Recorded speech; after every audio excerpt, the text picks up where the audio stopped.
En 1954, Walt Disney avait besoin d'argent pour construire Disneyland. Les banques lui ont refusé un prêt. Il a alors emprunté 50 000 $ sur sa police d'assurance vie.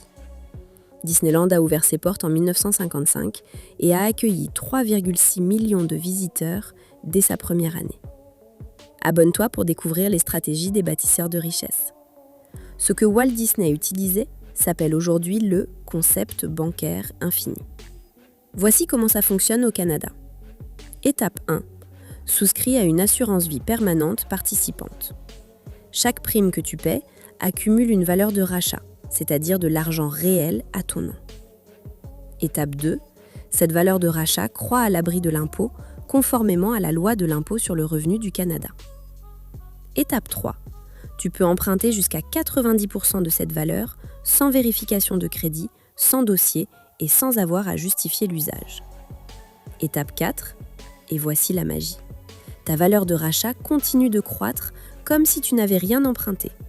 Tu te rembourses à ton propre rythme.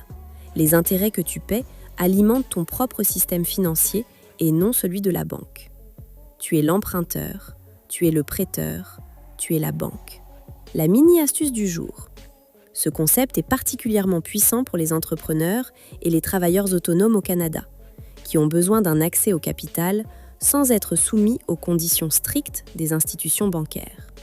Pour savoir si cette stratégie est adaptée à ta situation, consulte un conseiller gratuitement sur smartavi.ca. Wealthsimple pour construire tes premiers actifs en parallèle. 25 $ offerts avec le lien dans la description.